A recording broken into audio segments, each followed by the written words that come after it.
버드나무 TV입니다. 구독과 좋아요, 알림 설정 부탁드립니다. 밥 일막, 차렸어요. 차가운 밥상 위의 그림자. 서울 강남의 오래된 아파트. 겨울의 건조한 공기가 오래된 창틀의 틈새로 스며들었다. 정순 78은 작은 몸을 웅크린 채 식탁 앞에 앉아 있었다. 스테인리스 밥그릇은 하얗게 서늘했고 미역국은 김이 이미 사라진 지 오래였다. 숟가락을 들었다 놓았다 하며 정수는 문득 손끝에 굳은 살을 바라보았다. 그 굳은 살은 젊은 시절 빨래터에서 비벼 문지르던 습관처럼 평생 가족을 위해 손을 놀렸다는 증표였다. 식탁 건너편에서 미영 45은 휴대폰 메신저 창을 내려다보며 밥 차려뒀어요 라고 무심히 말했고 그 말은 겨울 바람처럼 단단하고 건조했다. 민호 48는 늦게 들어와 코트를 의자 등받이에 걸고는 일회용 젓가락 봉지를 쓱 찢어 옆에 놓았다. 자리에 앉지도 않고 엄마 먼저 드세요. 난 회식 있어서 나가야 해라고 말하곤 곧장 현관으로 향했다. 문이 닫히는 소리에 그릇이 가볍게 떨렸다. 정수는 미영을 한번 보았다. 며느리는 간단하게 설거지를 마치고 거실 테이블에 앉아 노트북을 폈다. 화면 속 쇼핑몰 배송 문의창이 빠르게 오르내렸다. 이 집에 들어온 지 벌써 10년. 그동안 미영의 손을 잡아본 순간보다 전자레인지에 데워드세요라는 말을 들은 횟수가 더 많아졌다는 사실을 정수는 계산처럼 떠올렸다. 마음속 어디에선가 오래된 냄비가 달그락거리는 소리가 났다. 고된 기억들이 하나둘 끓어오르는 소리였다. 식탁 위 조명은 노랗게 발해 있었고 급빛 아래에서 정순의 주름은 더 깊어 보였다. 그녀는 조용히 젓가락을 들어 김이 사라진 반찬을 집었다. 생선은 한 번 더 구웠다면 고소했을 터였지만 냄새가 배지 않게 창문을 열어놓고 급히 불을 줄여낸 듯 겉만 말라 있었다. 그럼에도 정수는 끝까지 남의 손을 탓하지 않았다. 대신 입술만 간신히 움직여 작은 소리로 중얼거렸다. 그래. 입으로 들어가면 다 밥이지. 말은 부드러웠으나 목구멍을 넘어가는 건 까슬까슬했다. 거실 시계는 8시를 넘어가고 있었다. TV는 꺼져 있었다. 두 손주는 각자의 방에서 온라인 수업 영상을 돌려보는지 소리가 새어나오지 않았다. 가끔 방문이 열렸다 닫히는 소리만 났다. 집은 정돈되어 있었으나 어쩐지 사람이 살고 있지 않은 듯한 온기가 없었다. 정수는 천천히 밥을 다 먹고 빈 그릇을 싱크대에 가져다 놓았다. 뜨거운 물을 틀면 김이라도 솟아 마음이 덜 쓸쓸할 것 같았지만 물도 금방 식어버렸다. 수도꼭지를 잠그고 나서 그녀는 잠깐 뒤를 돌아보았다. 아무도 식탁을 보지 않았다. 그 순간 정수는 오래 묵은 결심 하나를 조심스럽게 꺼내었다. 오래전부터 마음속 바닥에 가라앉아 있던 작은 돌멩이 같은 결심. 그녀는 그 돌멩이를 손바닥 위에 올려놓고 무게를 가늠하듯 내일 할 일들을 머릿속으로 재정리했다. 어머니, 치우셨어요? 제가 할 텐데. 미영의 말이 뒤늦게 방울처럼 떨어졌다. 정수는 잠시 미소를 지었다. 괜찮아. 손이 근질거려서. 사실 손이 근질거린 건 아니다. 말이 너무 늦었을 뿐이다. 늦은 말은 온기를 잃는다. 그 밤 침대에 누워 천장을 바라보며 정수는 다시 생각했다. 마지막으로 나도 내 밥을 뜨겁게 먹고 싶다. 그 뜨거움은 단지 국의 온도가 아니라 사람 사이의 온기를 의미했다. 그녀는 내일 자신의 서랍에서 오래된 봉투들을 꺼낼 생각을 했다. 낡은 통장과 남편이 떠날 때 남기고 간 손편지, 그리고 자신이 적어둔 몇 장의 노트. 그녀의 마지막 복수는 어쩌면 아주 따뜻한 모양을 하고 있을지도 몰랐다. 이막 식구였던 시간들의 균열.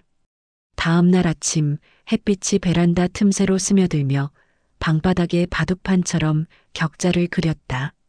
정수는 조용히 서랍을 열었다. 얇은 고무줄로 감아둔 낡은 봉투 묶음이 나왔다. 그녀는 의자에 앉아 한 장씩 펼쳐보았다. 세월이 눌러놓은 구김과 종이의 냄새가 났다. 오래전 시장 좌판에서 일하던 시절의 영수증들이었다. 그때 정수는 아들을 대학에 보낼 돈을 모으려 밤마다 손끝을 젖은 솜처럼 쥐어짜듯 살았다. 민호가 입학 통지서를 들고 집에 뛰어들던 날 그녀는 허리 통증을 잊고 마당에서 물을 뿌리며 미친 사람처럼 웃었다. 그 웃음은 지금 떠올려도 뜨거웠다. 그런데 지금의 식탁에서 그 온기는 어디로 갔을까? 며느리 미영을 처음 만난 날 정수는 따뜻한 팥죽을 끓였다. 미영이 떨리는 목소리로 잘 부탁드립니다라고 하던 모습이 떠오른다. 그때까지만 해도 서로의 마음은 서툴렀지만 진심이었다. 일이 꼬이기 시작한 건 민호의 사업이 흔들리고 미영이 쇼핑몰 운영을 시작하면서부터였다. 하루 종일 고객 문의와 택배 송장을 붙이며 집안일은 간소화됐다. 간소화라는 말은 때로는 무심을 가리고 무심은 어느새 무시로 바뀌어 갔다. 처음엔 어머니, 오늘은 반찬을 사왔어요 였다가 몇 달 뒤에는 전자레인지에 데워 드세요로 그리고 최근에는 밥 차려뒀어요가 되었다. 말이 짧아질수록 마음도 함께 줄어든다는 것을 정수는 늦게서야 알았다. 아이들도 더 커졌다.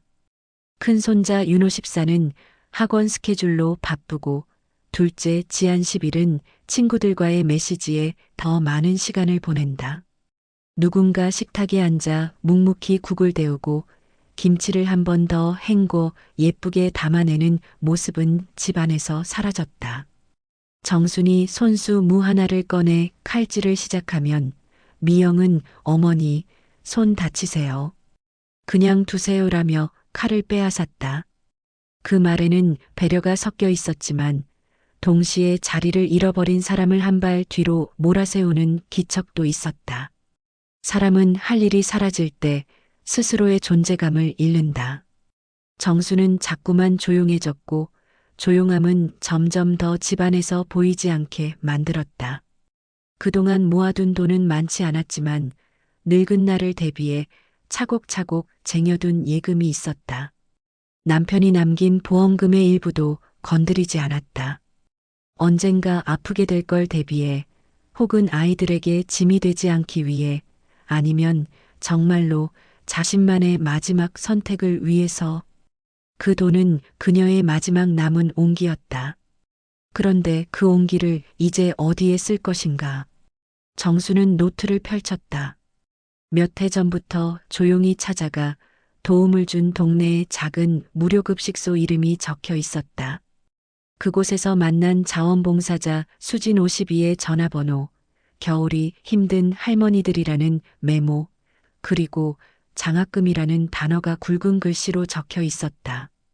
그녀는 자신이 받지 못했던 온기를 누군가에게 돌려주는 방식으로 살아남아 왔고, 이제 그 방식을 마지막으로 더 크게 펼칠 생각이었다. 거실에서는 미영의 키보드 소리가 날카롭게 박혔다. 작업용 헤드셋 너머로 가끔 한숨이 섞였다. 정수는 부엌 창문을 열어 바깥 공기를 들이켰다. 멀리서 초등학교 운동장에 울리는 종소리가 바람에 실려왔다. 그 소리는 누군가에게는 일상의 시작을 알리지만 또 다른 누군가에게는 오래 참고 있던 마음의 문을 열게 하는 신호가 되기도 한다. 정수는 봉투를 다시 묶어 작은 보자기에 싸넣었다. 그리고 마음속으로 날짜를 정했다. 다음 주 월요일 민호가 지방 출장을 가는 날. 그날 아침 그녀는 집을 떠날 것이다. 어디로 가느냐고 묻는다면 잠시 요양원에 들어간다고 말하겠지만 실제 목적지는 달랐다. 그녀는 은행과 구청 그리고 무료 급식소를 차례로 들를 생각이었다. 마지막으로 식탁 앞에 앉아 숟가락을 들던 순간처럼 조용하고 단단하게 어머니, 점심 드세요. 미영의 목소리가 등 뒤에서 들렸다. 식탁 위에는 아침에 남은 반찬이 그대로 놓여 있었다. 정수는 부드럽게 끄덕였다. 그래, 고맙다. 사실 고마운 건 아니었다. 그러나 어찌되었든 누군가가 나를 기억하고 있다는 표시가 남아있다는 사실은 사람을 붙잡는다. 그날 오후 정수는 방으로 들어가 작은 캐리어를 꺼냈다. 속옷 몇 벌과 낡은 스웨터 하나, 약봉지를 챙겼다. 그리고 가장 중요하게 노트와 봉투를 캐리어 맨 아래에 조심스럽게 눌러 담았다. 닫히는 지퍼 소리는 생각보다 조용했다. 그녀의 결심도 그만큼 조용했다. 그러나 조용하다고 해서 가벼운 것은 아니었다. 산막, 말들의 온도, 마음의 얼음.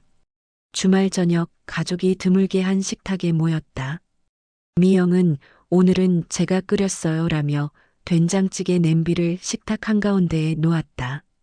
김이 모락모락 올랐고 아이들은 오랜만에 숟가락을 들고 자리에 앉았다.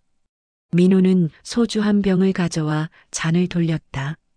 평소 같으면 기분 좋은 소음이 넓게 퍼졌겠지만 대화는 짧게 끊겼다. 윤호야, 시험은 어때?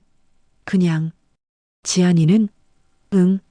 아이들의 대답 뒤에 생기는 정적을 메우려 민호가 무리하게 웃었고 그 웃음은 곧장 텅 빈 그릇처럼 바닥을 드러냈다. 식사가 중반쯤 흘렀을 때 미영이 무심히 말했다. 어머니, 요즘 왜 이렇게 설거지를 고집하세요? 그냥 놔두시면 제가 나중에 한 번에 해요. 정수는 숟가락을 놓았다. 손이 익어서 그래. 가만히 있으면 자꾸 나 자신이 없어지는 것 같아. 말끝이 떨리자 미영의 얼굴에 미묘한 표정이 스쳤다. 없어지다니요. 어머니가 왜요? 저희랑 같이 사시잖아요. 말은 맞았다. 그러나 함께 산다는 사실이 곧 함께 산다는 느낌을 보장해주지 않는다는 것. 그 차이를 미영은 몰랐다. 아니, 알고 싶지 않았는지도 모른다. 일과 책임으로 가득 찬 하루 속에서 그 차이를 구분하는 일은 때로 번거롭고 아프며 그래서 사람들은 자주 지나쳤다.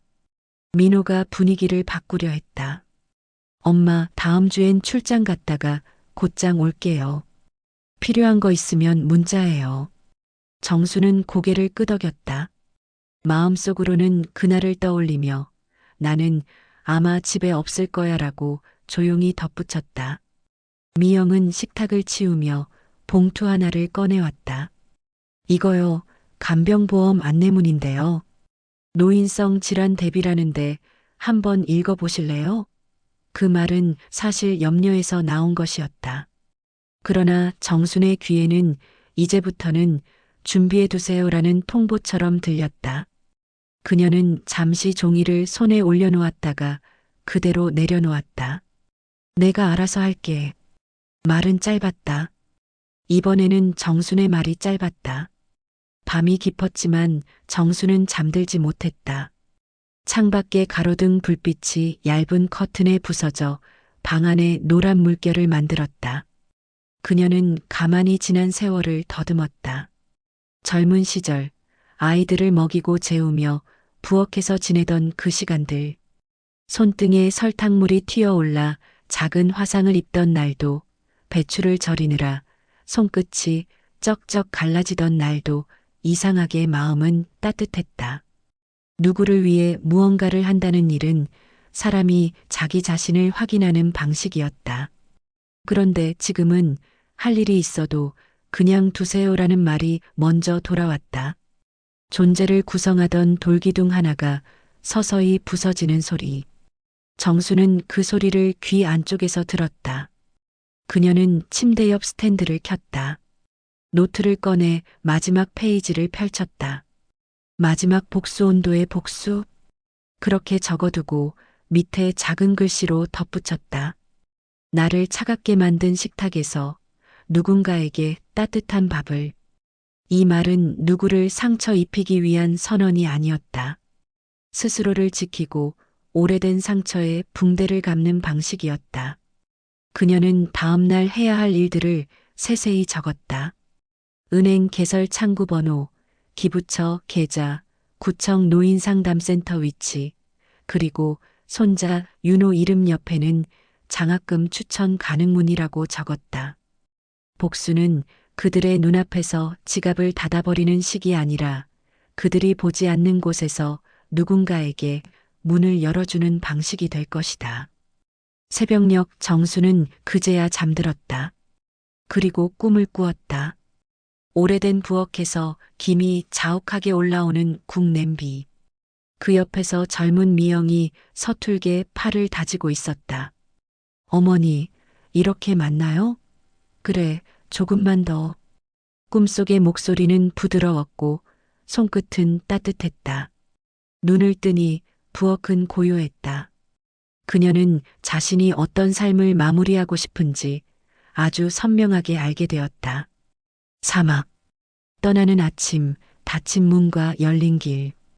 월요일 아침, 민호는 캐리어를 끌고 나가며 엄마 다녀올게요라고 말했다. 미영은 아이들을 깨워 학교와 학원 준비를 시키느라 분주했다. 그 틈새에 정수는 현관 옆 신발장 서랍에서 자신의 작은 캐리어를 꺼냈다. 이미 준비해둔 보자기와 노트를 넣고 검은색 패딩을 입었다. 미영이 부엌에서 고개를 돌렸다. 어머니, 어디 가세요? 정수는 평온하게 대답했다. 조금 쉬다 오려고. 공기가 좋은 데로. 혹시 병원이세요? 아니야. 거짓은 아니었다. 그녀는 병원 대신 자신에게 필요한 곳으로 갈 것이다. 그리고 그곳에서 오래 미뤄두었던 마지막 일을 해낼 것이다. 지하철역까지 걸어가는 길, 겨울 햇빛이 비스듬히 떨어졌다. 정수는 휴대전화 연락처에서 수진에게 전화를 걸었다. 무료급식소에서 만난 자원봉사자. 아, 어머니. 잘 지내셨어요? 수진의 목소리는 언제나 따뜻했다. 오늘 혹시 나 좀 도와줄 수 있을까? 내가 할 일이 있어. 네, 어디로 가면 될까요? 마장동 쪽 은행이야. 전화를 끊고 나니 발걸음이 가벼워졌다. 은행에서 정수는 준비해둔 통장과 도장을 꺼냈다. 창구 직원은 조심스럽게 내용을 확인하며 몇 번이나 되물었다. 이 금액 전부를요? 정수는 고개를 끄덕였다. 예, 전부요. 여기 이 단체와 이 계좌 두 곳으로 나눠서요. 한 곳은 무료급식소 운영기금, 다른 한 곳은 지역 장학재단이었다. 그녀는 수진을 통해 필요한 서류들을 신속히 제출했고 서명란에 천천히 이름을 적었다. 오래 써온 이름이지만 그날은 처음 쓰는 듯 떨렸다. 은행 문을 나서니 햇빛이 더 환해 보였다. 점심시간이 가까워져 배가 고팠지만 기분이 묘하게 든든했다. 수지는 따뜻한 카페로 안내하며 말했다. 어머니, 큰 결정을 하셨어요. 괜찮으시겠어요? 정수는 미소를 지었다. 누군가는 오늘 뜨거운 밥을 먹겠지. 그걸로 됐어. 그녀의 말은 아주 조용했지만 어딘가 단단하고 깊었다. 수지는 잠시 정순의 손을 잡았다. 손끝에 굳은 살이 아직 거칠었지만 그 위에 얹힌 손길만큼은 부드러웠다. 오후에는 구청 노인상담센터를 들렀다. 그녀는 자신이 며칠간 머물 수 있는 공립요양시설 단기보호 프로그램을 알아보았다. 상담사는 자세히 설명해 주었고 그녀는 고개를 끄덕이며 필요한 서류를 접수했다. 그리고 마지막으로 근처 우체국에 들러 편지 4통을 붙였다. 첫 번째는 민호에게, 두 번째는 미영에게, 세 번째와 네 번째는 각각 윤호와 지안에게. 봉투 앞면에는 삐뚤빼뚤한 글씨로 주소를 적었고 뒷면에는 작은 글씨로 따뜻한 밥을 꼭 먹어라라고 적었다. 그 말은 당부이자 기도였다. 해가 기울 무렵 정수는 단기보호 시설로 들어갔다. 작은 방 하나가 그녀의 임시 집이 되었다. 창밖에는 겨울나무가 앙상한 가지를 뻗고 있었지만 서쪽 하늘은 연한 복숭아색이었다.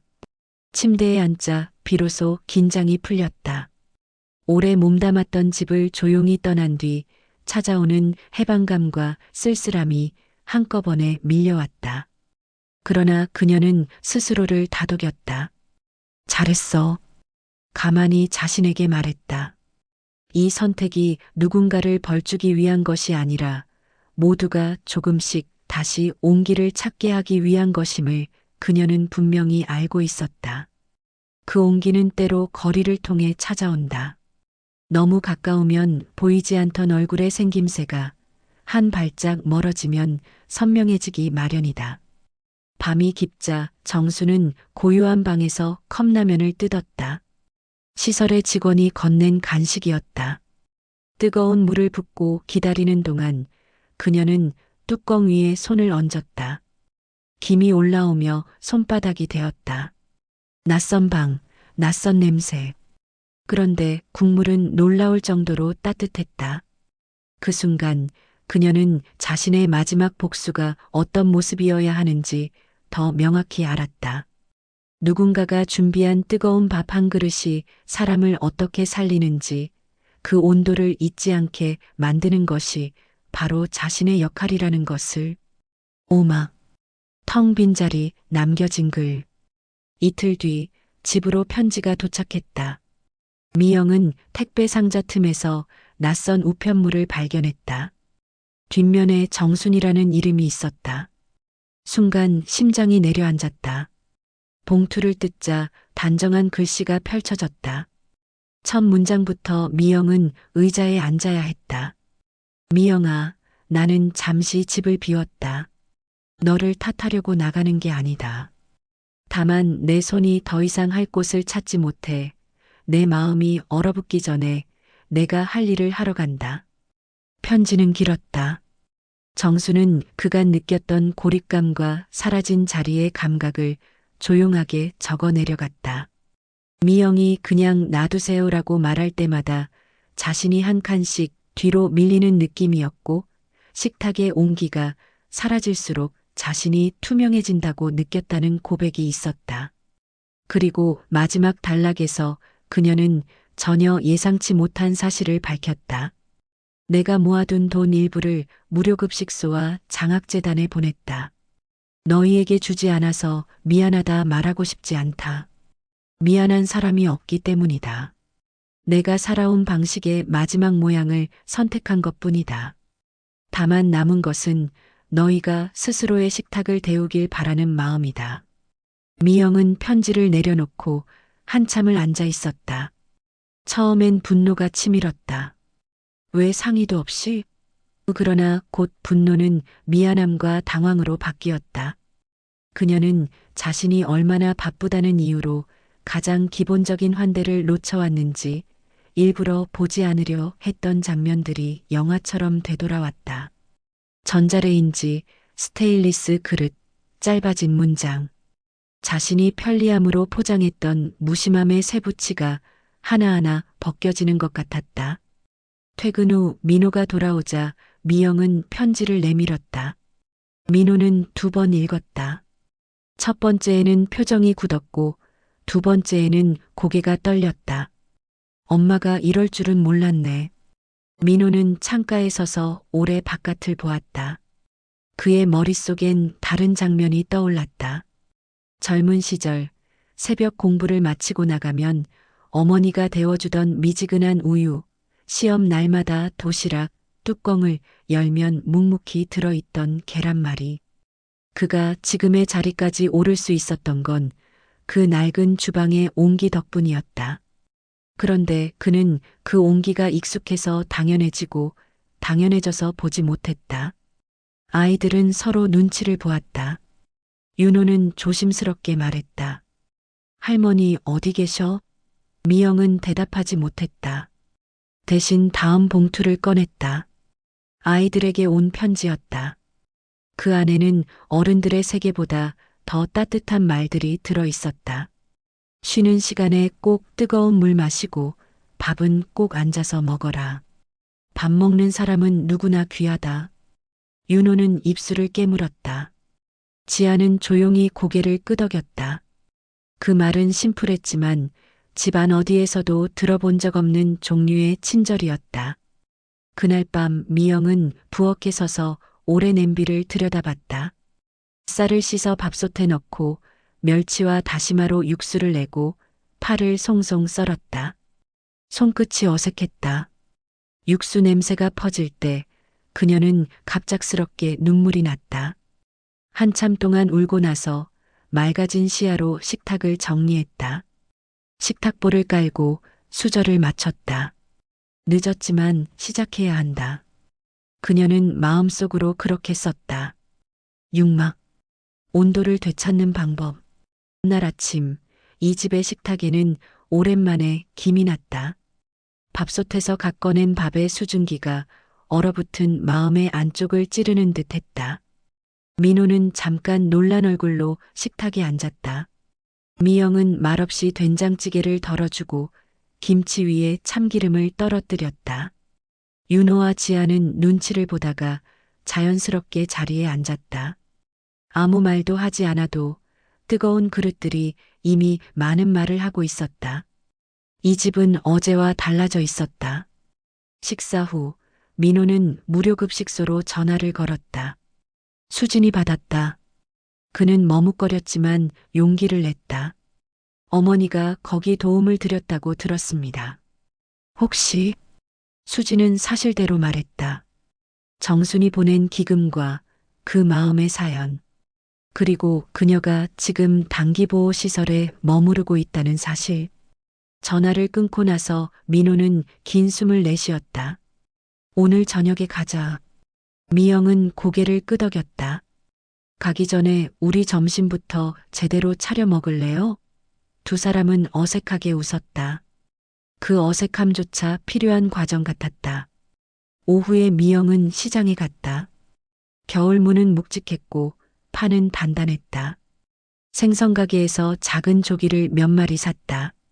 집으로 돌아오는 길 그녀는 엄마에게서 배우지 못했던 것들을 오늘 처음 배우는 초보자의 마음으로 숨을 골랐다. 주방에서 내내 서 있는 일은 쉽지 않았다. 그러나 냄비에서 나는 소리는 위로처럼 들렸다. 저녁이 되자 가족은 다시 식탁에 모였다. 윤호가 슬쩍 말했다. 맛있다. 짧지만 진심이었다. 지아는 밥그릇을 끌어안고 웃었다. 미영은 그 웃음을 오래 바라보았다. 내일 할머니 뵈러 가자. 말하는 순간 두려움과 기대가 동시에 올라왔다. 정순의 눈을 마주볼 자신이 있을까? 미안하다는 말을 변명 대신 제대로 할 수 있을까? 밤늦게 미영은 편지 한 통을 썼다. 어머니, 저를 탓하셔도 됩니다. 그러나 기회가 있다면 다시 배우고 싶습니다. 뜨거운 국을 오래 끓이는 법, 식탁을 뜨겁게 만드는 법을요. 편지의 마지막 줄에는 아주 작은 글씨로 죄송합니다가 적혔다. 그녀는 편지를 봉투에 넣어 가방에 넣었다. 그 밤 집안 공기는 오랜만에 부드러웠다. 각자 방으로 들어갔지만 문틈으로 퍼져나오는 온기가 있었다. 집은 물건이 아니라 결국 사람과 사람 사이의 온도라는 사실을 네 사람 모두 조금씩 깨닫고 있었다. 7막. 재회 말보다 온도가 먼저였다. 다음 날 오후 가족은 단기보호 시설을 찾았다. 복도는 조용했고 창밖으로 겨울 햇살이 길게 미끄러졌다. 문을 열자 정순이 창가 의자에 앉아 있었다. 그녀는 젖은 수건으로 손을 닦고 있었다. 문이 열리는 소리에 고개를 들고 한동안 말을 잃었다. 먼저 다가간 사람은 미영이었다. 그녀는 고개를 깊게 숙였다. 어머니. 단 두 음절의 호칭이었지만 그 안에는 수많은 말의 잔해가 부서져 들어가 있었다. 민호가 한 발 뒤에서 조심스레 말했다. 엄마 왔어요. 정수는 천천히 일어섰다. 먼저 윤호와 지안을 안아주었다. 아이들의 몸에서 뜨끈한 체온이 전해졌다. 그 다음 미영을 바라보았다. 미영의 눈가에는 이미 물기가 돌았다. 정수는 가볍게 고개를 끄덕였다. 와줘서 고맙다. 그 말은 핀잔도 훈계도 아니었다. 미영은 준비해온 편지를 건넸다. 읽어주세요. 천천히요. 정수는 손에 쥐고 있다가 나중에 읽겠다는 뜻으로 가슴께에 가져다 댔다. 말문은 더디게 열렸다. 민호가 먼저 사과했다. 엄마, 그동안 너무 당연하게 생각했어. 미안해요. 정수는 의자에 앉으며 손짓으로 자리를 권했다. 당연한 건 없지. 다만 우리 각자 사느라 바빴을 뿐이야. 그녀는 미영을 잠시 바라보다가 덧붙였다. 나도 너를 이해하려고 오래 애썼다. 근데 어느 순간 내 자리가 없다는 생각이 들더라. 그래서 나도 내가 있을 수 있는 자리를 찾으러 나왔어. 미영은 조용히 고개를 끄덕였다. 돌아오시면 제가 배우겠습니다. 아니, 우리 모두 배울게요. 식탁을 데우는 법을요. 그날 네 사람은 시설 구내식당에서 함께 식사했다. 특별할 것 없는 된장국과 보리밥이었지만 김이 났다. 미영은 국을 조심스레 떠 정순의 그릇에 담아들였다. 그 동작 하나가 모든 사과와 약속을 대신했다. 정수는 숟가락을 들며 말했다. 복수라는 말을 편지에 썼지? 그건 너희를 향한 게 아니었다. 나를 차갑게 만들던 세월에게 한 번쯤 따뜻하게 맞서는 방식이었어. 민호는 고개를 숙였다. 윤호가 조용히 물었다. 할머니, 우리 집에서도 이렇게 먹자. 정수는 웃었다. 그래. 천천히, 뜨겁게. 식사 후 미영은 다음 주말에 집으로 돌아와 달라고 부탁했다. 정수는 바로 대답하지 않았다. 대신 한 가지 제안을 했다. 우리가 규칙을 만들자. 식탁은 하루에 한 끼는 꼭 함께. 전자레인지는 쓰되 처음 올리는 밥과 국은 뜨겁게. 그리고 서로 말이 짧아질 때는 이유를 설명하기. 모두가 고개를 끄덕였다. 그 합의는 누군가를 옭아매는 약속이 아니라 서로의 온도를 지키기 위한 안전장치였다. 정수는 비로소 마음이 가라앉는 것을 느꼈다. 돌아갈 수 있겠다고, 돌아가도 되겠다고. 팔막. 마지막 복수의 다른 이름, 다시 뜨거운 밥. 노모가 집으로 돌아와 현관을 들어서는 장면, 벽에 가족 사진이 걸려 있음. 부엌에서 김이 피어오르는 닭곰탕 냄비, 미영이 타이머를 맞추는 모습. 식탁 위 새 식탁보와 가지런한 수저 세팅 클로즈업. 네 가족이 둘러앉아 웃으며 식사하는 장면, 따뜻한 조명. 정순이 뜨거운 국을 떠먹으며 눈을 감고 미소 짓는 순간. 미영이 무료 급식소 자원봉사 신청서를 꺼내는 장면. 민호가 장학재단 감사 편지를 보여주는 장면. 노모의 노트 마지막 페이지에 적힌 문장 클로즈업 복수 완료. 식탁 회복.